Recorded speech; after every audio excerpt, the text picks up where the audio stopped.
नमस्कार। डॉक्टर इंदु शर्मा का स्वर कथा चैनल के सभी श्रोताओं को श्रद्धेय नमन। पिछले एपिसोड में हमने मुख्य उपनिषदों में से एक ऐतरेय उपनिषद पर चर्चा की थी। आने वाले कुछ एपिसोड में हम कुछ और महत्वपूर्ण उपनिषदों पर विचार करेंगे।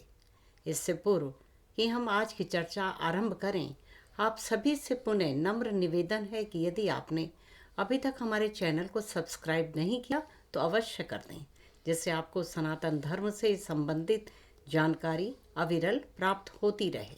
तो आज की चर्चा का विषय है छंदोग्य उपनिषद। यह भी प्रधान उपनिषदों में से एक महत्वपूर्ण उपनिषद है। श्रद्धेय श्रोताओं को से ये निवेदन है कि एपिसोड को अंत तक देखें, तभी वह हमारे महान ग्रंथों में से जो स्वर कथा चैनल के सौजन्य से आपको जानकारी प्रदान की जा रही है उसका पूर्ण लाभ उठा सकेंगे।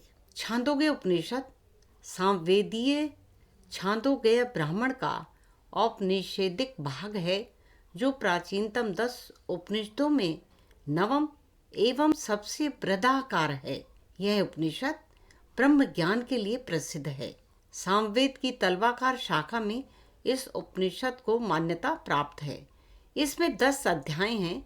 इसके अंतिम 8 अध्याय ही इस उपनिषद में लिए गए हैं। इस उपनिषद में तत्व ज्ञान और उससे संबंधित उपासना की विधियों का विस्तार से वर्णन किया गया है। इसके विषय में ज्ञान ब्रह्मा ने प्रजापति को और प्रजापति ने मनु को और मनु ने अपने पुत्रों को दिया, जिनसे इसका संसार में इस ज्ञान का विस्तार हुआ। इसकी व्याख्या ब्रह्मविदों ने संवाद के रूप में की है। यह उपनिषद पर्याप्त बड़ा है। नाम के अनुसार इस उपनिषद का आधार छंद है। साहित्यिक कवियों की भांति ऋषियों ने भी मूल सत्य को विविध माध्यमों से अभिव्यक्त किया है। वह प्रकृति के मध्य उस परम सत्ता के दर्शन करता है। इसमें ओंकार ओम को श्रेष्ठतम रस माना गया है। छांदोग्य उपनिषद के अनुसार आत्मा व्यक्ति का अंतरात्मा ब्रह्म है, जो हर चीज का शाश्वत एवं सर्वव्यापी स्रोत है। आत्मा अमर ब्रह्म के समान है। इस उपनिषद की यह विशेषता है कि आध्यात्मिकता के गूढ़तम रहस्यों को बहुत ही सुंदर एवं रोचक कथाओं और संवादों के माध्यम से समझाया गया है। तो आइए चलते हैं प्रथम अध्याय। प्रथम अध्याय में 13 खंड हैं। इनमें साम के सार रूप ओंकार की व्याख्या की गई है तथा ओंकार की आध्यात्मिक आदिदैविक अर्थात डिवाइन उपासनाओं को समझाते हुए विभिन्न स्वरूपों को स्पष्ट किया गया है। वाणी, प्राण और ऋचा अर्थात पद्य में रचा हुआ वेद मंत्र तथा साम गायन के संयोग से ओंकार का सृजन होता है। ओंकार अनुभूतिजन्य है, जिससे अक्षरों के गायन से अनुभव किया जाता है। यह अक्षर ब्रह्म की ही व्याख्या है।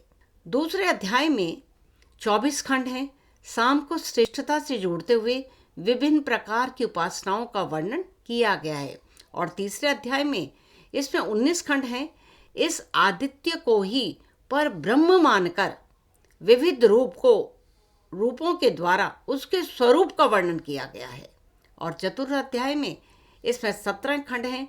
इस अध्याय में रोचक कथाओं के माध्यम से ब्रह्म ज्ञान के विषय में बताया गया है। प्रथम 3 खंडों में राजा जनश्रुति और गाड़ीवान रैक्व का संवाद है। उन संवादों के माध्यम से रैक्व राजा जनश्रुति को वायु और प्राण की श्रेष्ठता के विषय में बताता है।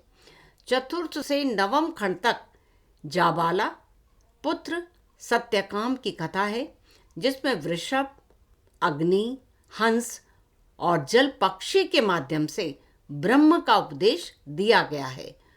और 10वें से 17वें खंड तक सत्यकाम जाबाला के शिष्य उपकौशल को विभिन्न अग्नियों के द्वारा तथा अंत में आचार्य सत्यकाम द्वारा ब्रह्म ज्ञान दिया गया है तथा यज्ञ का ब्रह्मा कौन है, इस ओर भी संकेत किया गया है।